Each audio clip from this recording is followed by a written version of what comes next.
Hello दोस्तों, तो एक बार फिर स्वागत है आपका हमारे चैनल पर। जैसा कि आप लोग जानते हैं कि हम पीएम सरकार जो किसानों के लिए नई नई अपडेट लेके आती है, नई जानकारी जो हम तक पहुंचती है, तो हमारा काम ये होता है कि हम वो जानकारी आप लोगों तक पहुंचाएं कि आपसे उसको कुछ सहूलियत हासिल हो सके।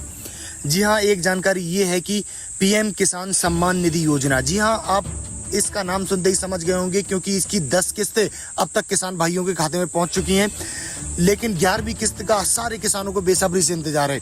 लेकिन इसमें कुछ नए अपडेट निकल के आए हैं कि 31 मई से पहले जरूर करवा लें, ई-केवाईसी वरना नहीं मिल पाएगी 11वीं किस्त। जी हाँ, आप लोगों ने सही सुना, बड़ी खबर निकल कर आ रही है सामने कि 31 मई से पहले केवाईसी कराना हो गया अनिवार्य। देश में मौजूदा समय में कई तरह की योजनाएं चल रही हैं जिनका उद्देश्य गरीब तबके के लोगों को लाभ पहुंचाना है। सरकार कुछ समय बाद कई तरह की नई योजनाएं लाती रहती है और कई पुरानी योजनाओं में बदलाव भी करती रहती है। इन्हीं में से एक योजना है प्रधानमंत्री किसान सम्मान निधि योजना, जिसका सीधा लाभ किसानों को दिया जाता है। इस योजना के अंतर्गत किसानों को आर्थिक लाभ दिया जाता है। जी हाँ, बड़ी खबर निकल कर सामने आ रही है जिसमें सालाना 6,000 रुपये सीधा किसानों के बैंक खाते में भेजे जाते हैं। इन पैसों को 2-2 हज़ार की 3 किस्तों में दिया जाता है।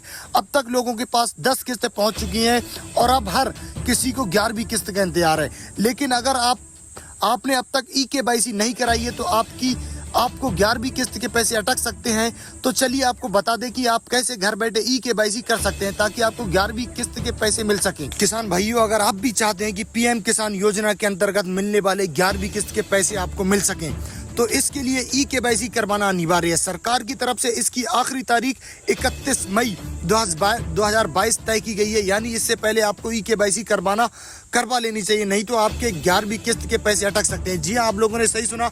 अगर आपको इसकी जानकारी नहीं है, ई-केवाईसी के बारे में आपको नॉलेज नहीं है, तो आपको नज़दीकी सेवा केंद्र पर इसकी जानकारी लेना चाहिए, क्योंकि अगर आपने ई-केवाईसी मुकम्मल नहीं की तो आपके पैसे अटक सकते हैं। जी हाँ, आप महरूम रह सकते हैं 11वीं किस्त से।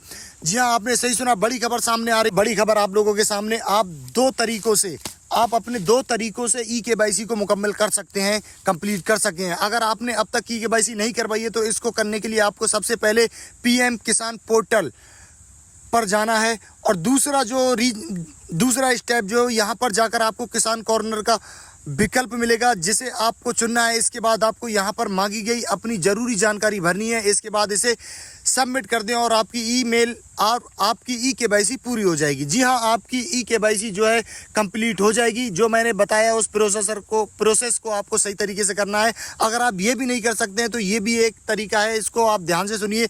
अगर आप अपनी ई-केवाईसी को खुद से ऑनलाइन तरीके से नहीं कर पा रहे हैं तो आप अपने नज़दीकी CSC जन सेवा केंद्र पर भी जाकर इसे करवा सकते हैं। जी हाँ, धन्यवाद। अगर आपको हमारी ये जानकारी आपके लायक लगी, आपको कुछ इससे फ़ायदा हो या आपके लायक है, तो इस चैनल को सब्सक्राइब जरूर करें। थैंक यू, धन्यवाद।